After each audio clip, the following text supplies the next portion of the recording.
Hey guys, welcome back to the channel. So finally ಇವತ್ತಿನ most awaited Monday Night Raw ಕೂಡ ಮುಗ್ದಿದೆ. ಏನೇನಾಯ್ತು ಇವತ್ತಿನ ಶೋಲಿ ಅಂತ ಸಂಪೂರ್ಣ ಮಾಹಿತಿನ ತಿಳಿಸ್ಕೊಡ್ತೀನಿ. ವಿಡಿಯೋ ತುಂಬಾ ಇಂಟ್ರೆಸ್ಟಿಂಗ್ ಆಗಿರುತ್ತೆ. ಬನ್ನಿ ವಿಡಿಯೋನ ಶುರು ಮಾಡೋಣ.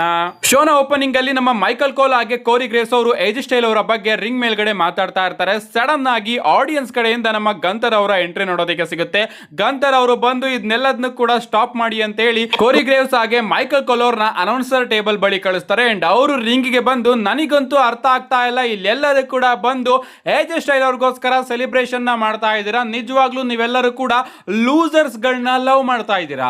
Losers like Goldberg, losers like John Cena and losers like AJ Styles, ಇವ್ರನ್ನೆಲ್ಲರನ್ನು ಕೂಡ ನೀವು ಪ್ರೀತಿ ಮಾಡ್ತಾ ಇದ್ದೀರಾ ಅಂತ ಮಾತಾಡ್ತಾ ಇರ್ತಾರೆ. ಸಡನ್ ಆಗಿ ಆಡಮ್ ಪಿಯರ್ಸ್ ಅವರು ಎನಫ್ ಗಂತರ್ ಅಂತ ಬಂದು ಇಲ್ಲಿ ನಾವು ಫಿನಾಮಿನಲ್ ಒನ್ ಏಜ್ ಸ್ಟೈಲ್ ಅವ್ರಿಗೋಸ್ಕರ ಟ್ರಿಬ್ಯೂಟ್ ನ ಕೊಡ್ತಾ ಇದೀವಿ, ನಿನ್ನ ಈ ರೀತಿ ಮಾತುಗಳನ್ನ ಕೇಳೋದಕ್ಕೆ ನಾವು ಇಲ್ಲಿ ಬಂದಿಲ್ಲ ಅಂತ ಸೆಕ್ಯೂರಿಟಿ ಗಾರ್ಡ್ಸ್ ಗಳನ್ನ ಕಳಿಸ್ತಾರೆ ಗಂತರ್ ಅವ್ರನ್ನ ಕರ್ಕೊಂಡು ಬರೋದಕ್ಕೆ. ಅಂಡ್ ನಮ್ಮ ಸೆಕ್ಯೂರಿಟಿ ಗಾರ್ಡ್ಸ್ ಗಳು ಕೂಡ ಬಂದು ಗಂತರ್ ಅವ್ರನ್ನ ಕರ್ಕೊಂಡು ಹೋಗ್ತಾ ಇರ್ತಾರೆ.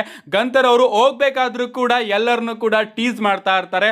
ಸಡನ್ ಆಗಿ ನಮ್ಮ ಡ್ರ್ಯಾಗನ್ ಲೀ ಅವರು ಬಂದು ಗಂತರ್ ಅವರ ಮೇಲೆ ಬ್ರೂಟಲ್ ಆಗಿ ಅಟ್ಯಾಕ್ ಮಾಡೋದಕ್ಕೆ ಶುರು ಮಾಡಿಬಿಡ್ತಾರೆ. ಸೆಕ್ಯೂರಿಟಿ ಗಾರ್ಡ್ಸ್ ಗಳು ಅವರನ್ನ ಬೇರೆ ಮಾಡೋದಕ್ಕೆ ಟ್ರೈ ಮಾಡಿದ್ರು ಕೂಡ ನಮ್ಮ ಡ್ರ್ಯಾಗನ್ ಲೀ ಅವರು ತನ್ನ ಅಟ್ಯಾಕ್ ನ ಕಂಟಿನ್ಯೂ ಮಾಡ್ತಾ ಇರ್ತಾರೆ. ಫೈನಲಿ ಸೆಕ್ಯೂರಿಟಿ ಗಾರ್ಡ್ಸ್ ಗಳು ಡ್ರ್ಯಾಗನ್ ಲೀ ಅವರನ್ನ ಕರ್ಕೊಂಡು ಹೋಗ್ತಾರೆ. ಅಂಡ್ ಬ್ಯಾಕ್ ಸ್ಟೇಜ್ ಅಲ್ಲಿ ನಮ್ಮ ಆಡಮ್ ಪಿಯರ್ಸ್ ಹಾಗೆ ಗಂತರ್ ಅವರು ಒಬ್ಬರನ್ನೊಬ್ಬರನ್ನ ನೋಡ್ಕೋತಾ ಇರಬೇಕಾದ್ರೆ ಅಲ್ಲಿಂದನೇ ನಮಗೆ ಕೋಡಿ ರೋಡ್ಸ್ ಅವರ ಎಂಟ್ರಿ ನೋಡೋದಕ್ಕೆ ಸಿಗುತ್ತೆ. ನಮ್ಮ ಕೋಡಿ ರೋಡ್ಸ್ ಅವರು ರಿಂಗ್ ಗೆ ಬರ್ತಾರೆ. ಇಡೀ ಕ್ರೌಡ್ ಕೋಡಿ ರೋಡ್ಸ್ ಅವರಿಗೆ ಸಪೋರ್ಟ್ ಮಾಡ್ತಾ ಇರುತ್ತೆ. ನಮ್ಮ ಕೋಡಿ ರೋಡ್ಸ್ ಅವರು ರಿಂಗ್ ಗೆ ಬಂದು Atlanta what do you want to talk about? Yes, ನನಗೆ ಗೊತ್ತು ನೀವೆಲ್ಲರೂ ಕೂಡ ಯಾವ್ದ್ರ ಬಗ್ಗೆ ಮಾತಾಡಬೇಕು ಅಂತ ಅನ್ಕೊಂಡಿದ್ದೀರಾ. Of course phenomenal one AJ Style ಅವರ ಬಗ್ಗೆ ಮಾತಾಡಬೇಕು ಅಂತ ಮಾತಾಡ್ತಾ ಇರ್ತಾರೆ. ಸಡನ್ ಆಗಿ ನಮಗೆ ವಿಷನ್ ನ ಎಂಟ್ರಿ ನೋಡೋದಕ್ಕೆ ಸಿಗುತ್ತೆ. ನಮ್ಮ ಪಾಲಿಮೆನ್, ಬ್ರಾನ್ಸನ್ ರೀಡ್ ಹಾಗೆ ಆಸ್ಟಿನ್ ಥಿಯರಿ, ಲೋಗನ್ ಪಾಲ್ ಅವರು ಬರ್ತಾರೆ. ಪಾಲಿಮೆನ್ ಅವರು ಮೈಕ್ ನ ತಗೊಂಡು ಮಾತಾಡೋದಕ್ಕೆ ಬರ್ತಾರೆ, ಬಟ್ ಇಡೀ ಕ್ರೌಡ್ ಬೂ ಮಾಡೋದಕ್ಕೆ ಶುರುವಾಗುತ್ತೆ. ಅದಾದ್ಮೇಲೆ ನಮ್ಮ ಆಸ್ಟಿನ್ ಥಿಯರಿ ಅವರು ಮೈಕ್ ನ ತಗೊಂಡು ನಿಜವಾಗ್ಲೂ ಇಲ್ಲಿಗೆ ಬರೋದಕ್ಕೆ ಯಾರಿಗೂ ಕೂಡ ಇಷ್ಟನೇ ಇಲ್ಲ ನಮಗೆ, ಆದ್ರೂ ಕೂಡ ಬಂದಿದೀವಿ ಅಂತ ಹೇಳ್ತಾರೆ. ಅಂಡ್ ನಮ್ಮ ಲೋಗನ್ ಪಾಲ್ ಅವರು ಕೂಡ ಮೈಕ್ ನ ತಗೊಂಡು ಎಸ್, ಇಂಥ ಕೆಟ್ಟ ಜಾಗಕ್ಕೆ ಯಾರು ತಾನೇ ಬರೋದಕ್ಕೆ ಥಿಂಕ್ ಮಾಡ್ತಾರೆ? ಕೋಡಿ ರೋಡ್ಸ್, ನಿನಗೆ ಕಾಮನ್ ಸೆನ್ಸ್ ಇಲ್ಲ, ಅದಕ್ಕೋಸ್ಕರ ನೀನ್ ಇಲ್ಲಿ ಬಂದು ಈ ಜನಗಳ ಬಗ್ಗೆ ಹೊಗಳುತ್ತಾ ಇದೀಯಾ. ಏನೇ ಆಗ್ಲಿ, ಇವತ್ತು ಎಲಿಮಿನೇಷನ್ ಚೇಂಬರ್ ನ ಕ್ವಾಲಿಫಿಕೇಶನ್ ಮ್ಯಾಚ್ ಇದೆ. ಅಂಡ್ ಆ ಒಂದು ಮ್ಯಾಚ್ ಅಲ್ಲಿ ಬ್ರಾನ್ಸನ್ ರೀಡ್ ಅವರು ವಿನ್ ಆಗ್ತಾರೆ. ಅಂಡ್ ಅವರು ರಸಲ್ ಮೀನಿಯಾದಲ್ಲಿ ಹೋಗಿ ಚಾಂಪಿಯನ್ ಆಗ್ತಾರೆ. ಅಂಡ್ ವಿಷನ್ ನ ಮತ್ತೊಮ್ಮೆ ಟಾಪ್ ಗೆ ಕರ್ಕೊಂಡು ಬರ್ತಾರೆ. ಅಂಡ್ ಆ ಒಂದು ಮ್ಯಾಚ್ ಈಗಲೇ ಪ್ರಾರಂಭ ಆಗುತ್ತೆ ಅಂತ ಹೇಳ್ತಾರೆ. ಅಂಡ್ ನಮಗೆ ಜೇವೂಸ್ ಅವರ ಎಂಟ್ರಿ ಕೂಡ ನೋಡೋದಕ್ಕೆ ಸಿಗುತ್ತೆ. ಎಲ್ ಗ್ರಾಂಡೆ ಅಮೆರಿಕಾನ ಅವರ ಎಂಟ್ರಿ ಕೂಡ ನೋಡೋದಕ್ಕೆ ಸಿಗುತ್ತೆ. ಇವರ ನಡುವೆ ಒಂದು ಟ್ರಿಪಲ್ ಥ್ರೆಡ್ ಮ್ಯಾಚ್ ಕೂಡ ನೋಡೋದಕ್ಕೆ ಸಿಗುತ್ತೆ. ಇನ್ನ ಈ ಒಂದು ಮ್ಯಾಚ್ ಕಡೆ ಬರೋದಾದ್ರೆ ಮ್ಯಾಚ್ ಚೆನ್ನಾಗಿ ಸಾಕ್ತಾ ಇರುತ್ತೆ. ಬಟ್ ಒಂದು ಮೂಮೆಂಟ್ ಅಲ್ಲಿ ಈ ಒಂದು ಮ್ಯಾಚ್ ಅಲ್ಲಿ ನಮ್ಮ ಬ್ರಾನ್ಸನ್ ರೀಡ್ ಅವರಿಗೆ ಸೀರಿಯಸ್ ಇಂಜುರಿ ಆಗುತ್ತೆ. ನಮ್ಮ ಎಲ್ ಗ್ರಾಂಡೆ ಅಮೆರಿಕಾನ ಅವರು ನಮ್ಮ ಜೇವೂಸ್ ಅವ್ರನ್ನ ಪಿನ್ ಮಾಡ್ತಾ ಇರ್ತಾರೆ. ಅಂಡ್ ಆ ಒಂದು ಪಿನ್ ಫಾಲ್ ನ ತಪ್ಪಿಸೋದಕ್ಕೆ ನಮ್ಮ ಬ್ರಾನ್ಸನ್ ರೀಡ್ ಅವರು ಜಂಪ್ ಮಾಡಿ ಬರ್ತಾರೆ. ಅಂಡ್ ಆ ಒಂದು ಟೈಮ್ ಅಲ್ಲಿ ಅವರು ತನ್ನ ಶೋಲ್ಡರ್ ನ ಬ್ರೋಕ್ ಮಾಡ್ಕೋತಾರೆ ಅಂತಾನೆ ಹೇಳ್ಬೇಕು. ಅಂಡ್ ಇದಾದ್ಮೇಲೆ ಮೆಡಿಕಲ್ ಟೀಮ್ ಬಂದು ನಮ್ಮ ಬ್ರಾನ್ಸನ್ ರೀಡ್ ಅವರನ್ನ ಚೆಕ್ ಮಾಡ್ತಾ ಇರ್ತಾರೆ. ಅಂಡ್ ಈ ಕಡೆ ಓಜಿ, ಎಲ್ ಗ್ರಾಂಡೆ ಅಮೆರಿಕಾನೋ ಹಾಗೆ ಜೇವೂಸ್ ಅವರ ಮ್ಯಾಚ್ ಕಂಟಿನ್ಯೂ ಆಗುತ್ತೆ. ಅಂಡ್ ಈ ಒಂದು ಮ್ಯಾಚ್ ಅಲ್ಲಿ ನಮ್ಮ ಜೇವೂಸ್ ಅವರು ಒಂದು ಸ್ಪಿಯರ್ ನ ಹಾಕಿ ಫ್ಲಾಶ್ ನ ಕನೆಕ್ಟ್ ಮಾಡಿ ಎಲ್ ಗ್ರಾಂಡೆ ಅಮೆರಿಕಾನೋ ಅವ್ರನ್ನ ಪಿನ್ ಮಾಡೋದ್ರ ಮುಖಾಂತರ ಈ ಒಂದು ಮ್ಯಾಚ್ ಅಲ್ಲಿ ವಿನ್ ಆಗಿದ್ದಾರೆ. ಅಂಡ್ ಅವರು ಈಗ ಎಲಿಮಿನೇಷನ್ ಚೇಂಬರ್ ಗೆ ಕ್ವಾಲಿಫೈ ಆಗಿದ್ದಾರೆ. ಲಿಟರಲಿ ಗೈಸ್, ಇದ್ರ ಬಗ್ಗೆ ಬಹಳಷ್ಟು ಅಪ್ಡೇಟ್ ಇದೆ. ಅಂಡ್ ಈಗ ಬ್ರಾನ್ಸನ್ ರೀಡ್ ಅವರಿಗೆ ಸೀರಿಯಸ್ ಇಂಜುರಿ ಕೂಡ ಆಗಿದೆ. ಅಂಡ್ ಅದರಿಂದ ನನಗೆ ಸಿಕ್ಕಾಪಟ್ಟೆ ಬೇಜಾರಾಯ್ತು. ಇದಾದ್ಮೇಲೆ ನಮಗೆ ಡೊಮಿನಿಕ್ ಮಿಸ್ಟೀರಿಯೋ ಹಾಗೆ ಲಿವ್ ಮಾರ್ಗನ್ ಅವರ ಎಂಟ್ರಿ ನೋಡೋದಕ್ಕೆ ಸಿಗುತ್ತೆ. ಇವರಿಬ್ರು ಕೂಡ ರಿಂಗ್ ಗೆ ಬರ್ತಾರೆ. ನಮ್ಮ ಡೊಮಿನಿಕ್ ಮಿಸ್ಟೀರಿಯೋ ಅವರು ಹೇಳ್ತಾರೆ ಇವತ್ತು ಲಿವ್ ಮಾರ್ಗನ್ ಅವರು ತನ್ನ ರಸಲ್ ಮೇನಿಯಾ ಅಪೋನೆಂಟ್ ನ ಚೂಸ್ ಮಾಡ್ತಾರೆ ಅಂತ ಹೇಳಿ world heavy wait champion Stephanie ವೆಕರ್ ಹಾಗೆ ಡಬ್ಲ್ಯೂ ಚಾಂಪಿಯನ್ ಜೇಡ್ ಕಾರ್ಗಿಲ್ ಅವರನ್ನ ಇಂಟ್ರೊಡ್ಯೂಸ್ ಮಾಡ್ತಾರೆ. ಅವರಿಬ್ರು ಕೂಡ ರಿಂಗ್ ಗೆ ಬರ್ತಾರೆ. ನಮ್ಮ ಲಿವ್ ಮಾರ್ಗನ್ ಅವರು ಮೈಕ್ ನ ತಗೊಂಡು ಹೇಳ್ತಾರೆ, ನನಗೆ ಗೊತ್ತು ನೀವಿಬ್ರು ಕೂಡ ಏನಕ್ಕೆ ವೆಯ್ಟ್ ಮಾಡ್ತಾ ಇದ್ದೀರಾ ಅಂತ. ಅದಕ್ಕಿಂತ ಮುಂಚೆ ಸ್ಟೆಫನಿ ವೆಕರ್, ನಿಜವಾಗ್ಲೂ ನಾನು ನಿನ್ ಬಳಿ ಸಾರಿನ ಕೇಳ್ತೀನಿ. ಯಾಕಂದ್ರೆ ಕಳೆದ ವಾರ ನೀನು ಈ ಒಂದು ಕಂಪನಿಗೆ ಬರೋದಕ್ಕೆ ಎಷ್ಟು ಕಷ್ಟಪಟ್ಟಿದ್ಯಾ ಅಂತ ನೀನು ಹಾನೆಸ್ಟ್ ಆಗಿ ಹೇಳ್ದೆ. ಅಂಡ್ ಹಾನೆಸ್ಟ್ ಆಗಿ ನಾನು ನಿನ್ ಬಳಿ ಕ್ಷಮೆನ ಕೇಳ್ತೀನಿ ಅಂತ ಹೇಳಿ ನಮ್ಮ ಲಿವ್ ಮಾರ್ಗನ್ ಅವರು ಜೇಡ್ ಕಾರ್ಗಿಲ್ ಅವರ ಮುಂದೆ ಹೋಗಿ ನಿಂತ್ಕೋತಾರೆ. ಅಂಡ್ ಸಡನ್ ಆಗಿ ನಮ್ಮ ಲಿವ್ ಮಾರ್ಗನ್ ಅವರು ಅದೇ ಮೈಕ್ರೋಫೋನ್ ಅಲ್ಲಿ ಸ್ಟೆಫನಿ ವೆಕರ್ ಅವರ ಮೇಲೆ ಅಟ್ಯಾಕ್ ಮಾಡಿ ಅವರ ಮೇಲೆ ಬ್ರೂಟಲ್ ಆಗಿ ಅಟ್ಯಾಕ್ ನ ಕಂಟಿನ್ಯೂ ಮಾಡಿ ಒಂದು ಓಬಿ ಲೀವ್ ನ ಕನೆಕ್ಟ್ ಮಾಡೋದ್ರ ಮುಖಾಂತರ ತಿಳಿಸಿದ್ದಾರೆ, ನಾನು ಸ್ಟೆಫನಿ ವೆಕರ್ ನಿನ್ನ ಮೇಲೆ ಬರ್ತಾ ಇದ್ದೀನಿ ರಸಲ್ ಮೇನಿಯಾಗೆ ಅಂತ. ಅಫ್ಕೋರ್ಸ್ ಎಕ್ಸ್ಪೆಕ್ಟೆಡ್ ಆಗಿತ್ತು. ಅಂಡ್ ಅದೇ ರೀತಿ ಡಬ್ಲ್ಯೂ ಅವರು ಕೂಡ ಈ ಒಂದು ಸೆಗ್ಮೆಂಟ್ ನ ಕೂಡ ಪ್ಲಾನ್ ಮಾಡಿದ್ರು. ಇದಾದ್ಮೇಲೆ ನಮಗೆ ನಟಾಲಿಯಾ ಹಾಗೆ ಮ್ಯಾಕ್ಸಿನ್ ಡೂಪ್ರಿ ಅವರ ನಡುವೆ ಒಂದು ಸಿಂಗಲ್ಸ್ ಮ್ಯಾಚ್ ನೋಡೋದಕ್ಕೆ ಸಿಗುತ್ತೆ. ಅಂಡ್ ಈ ಒಂದು ಮ್ಯಾಚ್ ನ ಡಬ್ಲ್ಯೂ ಅವರು ಯಾಕೆ ಬುಕ್ ಮಾಡಿದ್ರು ಅಂತ ಅರ್ಥನೇ ಆಗ್ತಾ ಇಲ್ಲ. ಅಂಡ್ ಈ ಒಂದು ಮ್ಯಾಚ್ ರೆಫರಿ ಸ್ಟಾಪೇಜ್ ಮುಖಾಂತರ ಎಂಡ್ ಆಗುತ್ತೆ. ಅಂಡ್ ರೆಫರಿ ಸ್ಟಾಪೇಜ್ ಮುಖಾಂತರ ಈ ಒಂದು ಮ್ಯಾಚ್ ಅಲ್ಲಿ ನಮ್ಮ ನಟಾಲಿಯಾ ಅವರು ವಿನ್ ಆಗಿದ್ದಾರೆ. ಎಸ್, ನಮ್ಮ ಮ್ಯಾಕ್ಸಿನ್ ಡೂಪ್ರಿ ಅವರು ನಾಕ್ಔಟ್ ಆಗ್ಬಿಡ್ತಾರೆ ರಿಂಗ್ ಪೋಸ್ಟ್ಗೆ ಹೊಡ್ಕೊಂಡು. ಅಂಡ್ ನಮ್ಮ ನಟಾಲಿಯಾ ಅವರು ಅಟ್ಯಾಕ್ ನ ಕಂಟಿನ್ಯೂ ಮಾಡಬೇಕಾದ್ರೆ ರೆಫ್ರಿನೇ ಆ ಒಂದು ಮ್ಯಾಚ್ ನ ನಿಲ್ಲಿಸಿ ನಟಾಲಿಯಾ ಅವ್ರನ್ನ ವಿನ್ನರ್ ಅಂತ ಘೋಷಣೆ ಮಾಡ್ತಾರೆ. ಇದಾದ್ಮೇಲೆ ಬ್ಯಾಕ್ ಸ್ಟೇಜ್ ಅಲ್ಲಿ ನಮಗೆ ಮಿಸ್ಟ್ರಿ ಬಾಕ್ಸ್ ಕೂಡ ನೋಡೋದಕ್ಕೆ ಸಿಗುತ್ತೆ. ಮತ್ತೊಮ್ಮೆ ಡೆಲಿವರಿ ಗರ್ಲ್ ಆಡಮ್ ಪಿಯರ್ಸ್ ಅವರಿಗೆ ಆ ಒಂದು ಮಿಸ್ಟ್ರಿ ಬಾಕ್ಸ್ ನ ತಗೊಂಡು ಬಂದು ಕೊಟ್ಟು, ಇದನ್ನ ನಾನು ಸ್ಮ್ಯಾಕ್ ಡೌನ್ ಗೆ ಕಳಿಸಿದ್ನಲ್ಲ, ಇದು ಹೇಗೆ ಮತ್ತೊಮ್ಮೆ ಮಂಡೇ ನೈಟ್ ರಾಗೆ ಬಂತು ಅಂತ ನಮ್ಮ ಆಡಮ್ ಪಿಯರ್ಸ್ ಅವರು ಕೇಳಿದಾಗ ಆ ಡೆಲಿವರಿ ಗರ್ಲ್ ಹೇಳ್ತಾರೆ, ಸ್ಮ್ಯಾಕ್ ಡೌನ್ ಇಂದ ನಿಕ್ ಆಲ್ಡಿಸ್ ಅವರು ಇದನ್ನ ಮತ್ತೊಮ್ಮೆ ಮಂಡೇ ನೈಟ್ ರಾಗೆ ಕಳ್ಸಕ್ ಹೇಳಿದ್ರು ಅಂತ. ಅಂಡ್ ಅದಕ್ಕೆ ನಮ್ಮ ಆಡಮ್ ಪಿಯರ್ಸ್ ಅವರು ಓಕೆ, ಚಿಕಾಗೋ ಎಲಿಮಿನೇಷನ್ ಚೇಂಬರ್ ಅಲ್ಲಿ ನಾನು ಹಾಗೆ ನಿಕ್ ಆಲ್ಡಿಸ್ ಇಬ್ರು ಜೊತೆಗೇನೆ ಈ ಒಂದು ಬಾಕ್ಸ್ ನ ಓಪನ್ ಮಾಡ್ತೀವಿ ಅಂತ ಹೇಳಿದ್ದಾರೆ. ಸೊ ಅಫಿಷಿಯಲ್ ಆಗಿ ಈ ಒಂದು ಬಾಕ್ಸ್ ನ ನಮ್ಮ ನಿಕ್ ಆಲ್ಡಿಸ್ ಹಾಗೆ ಆಡಮ್ ಪಿಯರ್ಸ್ ಅವರು elimination chamber premium live event ಅಲ್ಲಿ ಓಪನ್ ಮಾಡೋದಕ್ಕೆ ಹೋಗ್ತಾ ಇದ್ದಾರೆ. ಇಂಟ್ರೆಸ್ಟಿಂಗ್ ಆಗಿರುತ್ತೆ ಗಾಯ್ಸ್, ಈ ಒಂದು ಬಾಕ್ಸ್ ಒಳಗಡೆಯಿಂದ ಏನ್ ಬರುತ್ತೆ ಅಂತ ನೋಡೋದಕ್ಕೆ ನಾನಂತೂ ತುಂಬಾನೇ ಕಾಯ್ತಾ ಇದ್ದೀನಿ. ಇದಾದ್ಮೇಲೆ ನಿಮಗೆ ಬೀಸ್ಟ್ ಬ್ರಾಕ್ ಲೆಸ್ನರ್ ಅವರ ಎಂಟ್ರಿ ನೋಡೋದಕ್ಕೆ ಸಿಗುತ್ತೆ. ನಮ್ಮ ಬ್ರಾಕ್ ಲೆಸ್ನರ್ ಅವರು ಪಾಲ್ ಹಿಮನ್ ಅವರ ಜೊತೆ ರಿಂಗ್ ಗೆ ಬರ್ತಾರೆ. ನಮ್ಮ ಪಾಲ್ ಹಿಮನ್ ಅವರು ಮೈಕ್ ನ ತಗೊಂಡು ಮಾತಾಡ್ತಾರೆ, ladies and gentlemen, my name is Paul Heyman and ನಾನು ವೈಸ್ ಮ್ಯಾನ್ ಕೂಡ ಆಗಿದ್ದೆ ಅಂಡ್ ಅದೇ ರೀತಿ ಒರಾಕಲ್ ಕೂಡ ಆಗಿದ್ದೀನಿ. ಬಟ್ ಅದಕ್ಕಿಂತ ಮುಂಚೆ ನಾನು ಅಡ್ವೊಕೇಟ್ ಆಗಿದ್ದೆ ಬೀಸ್ಟ್ ಬ್ರಾಕ್ ಲೆಸ್ನರ್ ಅವರಿಗೆ. ಇಷ್ಟು ವರ್ಷ ರಸಲ್ ಮೀನಿಯಾದಲ್ಲಿ 2 ಮೈನ್ ಇವೆಂಟ್ ಗಳು ನೋಡೋದಕ್ಕೆ ಸಿಗ್ತಾ ಇತ್ತು. ಒಂದು ಮೈನ್ ಇವೆಂಟ್ ಚಾಂಪಿಯನ್ಶಿಪ್ ಮ್ಯಾಚ್ ಗೆ ಇದ್ರೆ, ಇನ್ನೊಂದು ಮೈನ್ ಇವೆಂಟ್ ಅಂಡರ್ಟೇಕರ್ ಅವರ ಸ್ಟ್ರೀಕ್ ಗೋಸ್ಕರ ಇತ್ತು. ಅಂಡ್ ಆ ಸ್ಟ್ರೀಕ್ ನ ಬ್ರೇಕ್ ಮಾಡಿದ್ದೆ ಬ್ರಾಕ್ ಲೆಸ್ನರ್ ಅವರು. ಅಂಡ್ ಈಗ ಬ್ರಾಕ್ ಲೆಸ್ನರ್ ಅವ್ರನ್ನ ಯಾರು ರಸಲ್ ಮೀನಿಯಾ 42 ಅಲ್ಲಿ ಫೇಸ್ ಮಾಡ್ತಾರೆ ಅಂತ ನೋಡಬೇಕು. ಯಾಕಂದ್ರೆ ಈಗ ಸದ್ಯಕ್ಕೆ ನನ್ನ ಬಳಿ ಯಾವುದೇ ರೀತಿಯ ಪ್ರಿಡಿಕ್ಷನ್ ಇಲ್ಲ, ಅದೇ ರೀತಿ ಯಾವುದೇ ರೀತಿಯ ಸ್ಪಾಯ್ಲರ್ ಕೂಡ ಇಲ್ಲ. ಅಂಡ್ ಅದಕ್ಕೋಸ್ಕರ ನಾವು ಬ್ರಾಕ್ ಲೆಸ್ನರ್ ಅವ್ರಿಗೋಸ್ಕರ ಒಂದು ಓಪನ್ ಚಾಲೆಂಜ್ ನ ಇಡ್ತಾ ಇದೀವಿ. ಮುಂದಿನ ತಿಂಗಳು ಬ್ರಾಕ್ ಲೆಸ್ನರ್ ಅವರು ಕಂಟಿನ್ಯೂಸ್ ಮಂಡೇ ನೈಟ್ ರಾ ಅಲ್ಲಿ ಅಪಿಯರ್ ಆಗ್ತಾ ಇದ್ದಾರೆ. ಅವರ ಶೆಡ್ಯೂಲ್ ನ ನೀವು ಇಲ್ಲಿ ನೋಡ್ತಾ ಇರಬಹುದು. ಸೊ ಪ್ರತಿ ವಾರ ಬಂದು ಬ್ರಾಕ್ ಲೆಸ್ನರ್ ಅವರು ಓಪನ್ ಚಾಲೆಂಜ್ ನ ಇಡ್ತಾರೆ.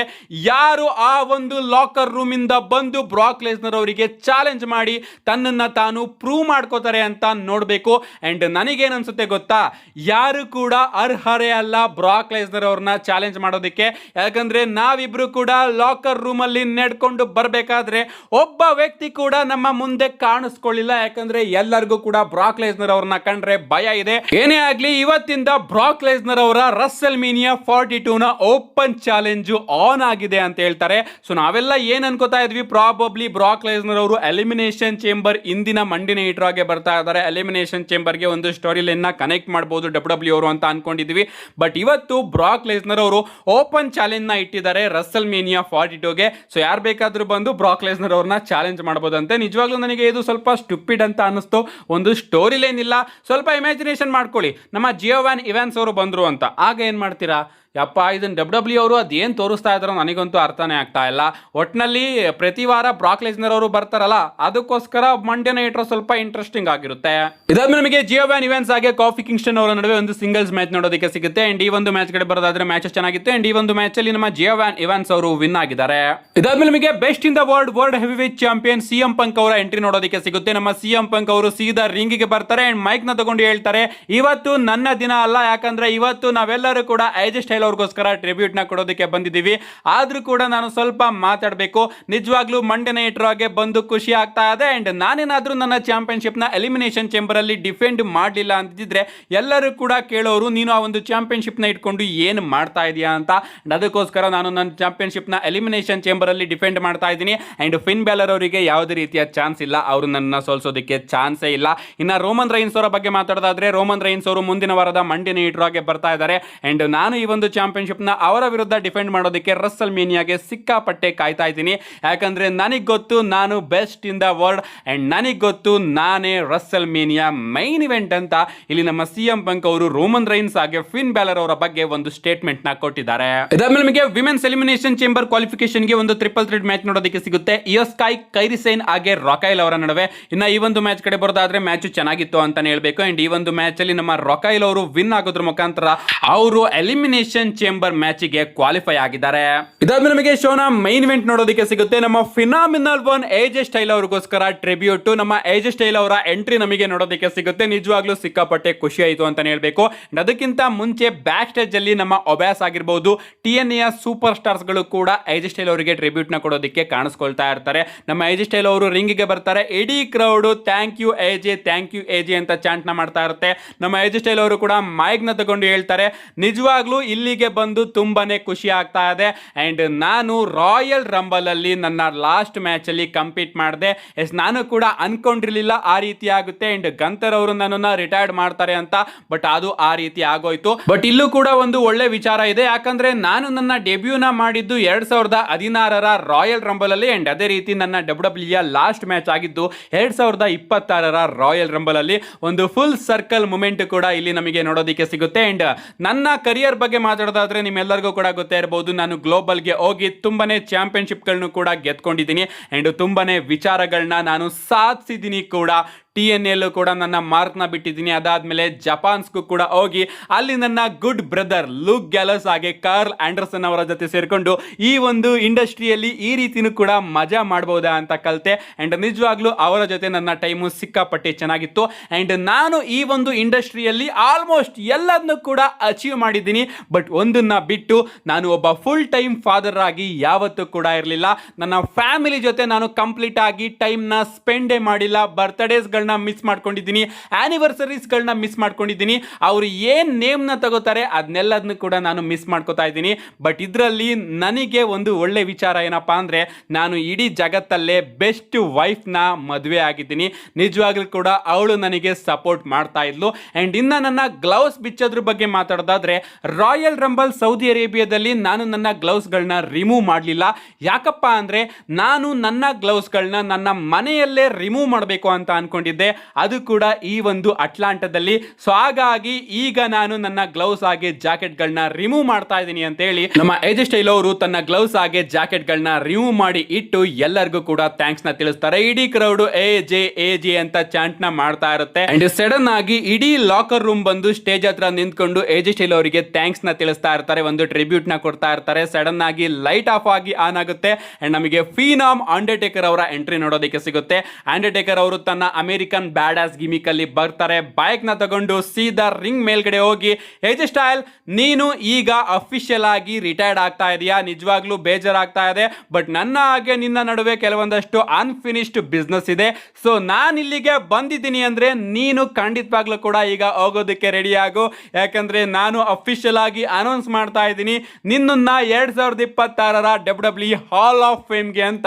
ನಮ್ಮ ಅಂಡರ್ಟೇಕರ್ ಅವರು ಅಫಿಷಿಯಲ್ ಆಗಿ ಏಜ್ ಸ್ಟೈಲ್ ಅವ್ರನ್ನ ಕೂಡ ಹಾಲ್ ಆಫ್ ಫೇಮ್ಗೆ ಇಂಡೆಕ್ಟ್ ಮಾಡ್ತಾರೆ. ಅಂಡ್ ನಮ್ಮ ಏಜ್ ಸ್ಟೈಲ್ ಅವರು ಕೂಡ ಸಿಕ್ಕಾಪಟ್ಟೆ ಖುಷಿ ಆಗ್ತಾರೆ. ಇಡೀ ಕ್ರೌಡ್ ಸಿಕ್ಕಾಪಟ್ಟೆ ಖುಷಿ ಆಗುತ್ತೆ. ಅಂಡ್ ಹಿಂಗೆ ಇವತ್ತಿನ ಮಂಡಿ ನೈಟ್ರೋ ಎಂಡಿಂಗು ಒಂದು ರೀತಿ ಎಮೋಷನಲ್ ವೇ ಆಗಿ ಎಂಡ್ ಆಗುತ್ತೆ ಅಂತ ಹೇಳ್ಬೇಕು. ಫೈನಲಿ ಏಜ್ ಸ್ಟೈಲ್ ಅವರು WWE ಕಂಪನಿಯಿಂದ ಅಫಿಷಿಯಲ್ ಆಗಿ ರಿಟೈರ್ಡ್ ಆಗಿದ್ದಾರೆ. ಸೊ ಅವರು ಮತ್ತೊಮ್ಮೆ ಕಮ್ ಬ್ಯಾಕ್ ಮಾಡೋ ಚಾನ್ಸಸ್ ಈಗ 0 ಆಗಿದೆ ಅಂತ ಹೇಳ್ಬೇಕು. ನಮ್ಮ ಏಜ್ ಸ್ಟೈಲ್ ಅವರು ಎಲ್ಲಾ ಪ್ರಶ್ನೆಗೂ ಕೂಡ ಉತ್ತರನ ಕೊಟ್ಟಿದ್ದಾರೆ. ಅವರು ಯಾಕೆ ಗ್ಲೌಸ್ ನ ಸೌದಿ ಅರೇಬಿಯಾದಲ್ಲಿ ರಿಮೂವ್ ಮಾಡಿಲ್ಲ ಅನ್ನೋದಕ್ಕೂ ಕೂಡ ಇವತ್ತಿನ ಮಂಡಿ ನೈಟ್ರೋ ಅಲ್ಲಿ ಉತ್ತರನ ಕೊಟ್ಟಿದ್ದಾರೆ. ಓವರ್ ಆಲ್ ಇವತ್ತಿನ ಮಂಡೆ ನೈಟ್ ರಾ ಮಾತ್ರ ಅದ್ಭುತವಾಗಿತ್ತು. One of the best show ಅಂತಾನೆ ಹೇಳ್ಬೇಕು. ಆ ಕಡೆ ಬ್ರಾಕ್ ಲೆಸ್ನರ್, ಈ ಕಡೆ AJ Style and opening segment ಆಗಿರ್ಬೋದು, ಎಲ್ಲವೂ ಕೂಡ ಚೆನ್ನಾಗಿತ್ತು. ನನಗಂತೂ ಸಿಕ್ಕಾಪಟ್ಟೆ ಇಷ್ಟ ಆಯಿತು. ಅಂಡ್ ಈ ಒಂದು ಮಂಡೆ ನೈಟ್ ರಾಗೆ ನಾನು 4.5 ಸ್ಟಾರ್ನ ಕೊಡ್ತಾ ಇದ್ದೀನಿ. ನಿಮಗೆ ಇವತ್ತಿನ ಮಂಡೆ ನೈಟ್ ರಾ ನಿಮ್ಮ ಅನಿಸಿಕೆನ ಕಮೆಂಟ್ ಮಾಡಿ ಅಂತ ಹೇಳ್ತಾ, see you guys in my next video.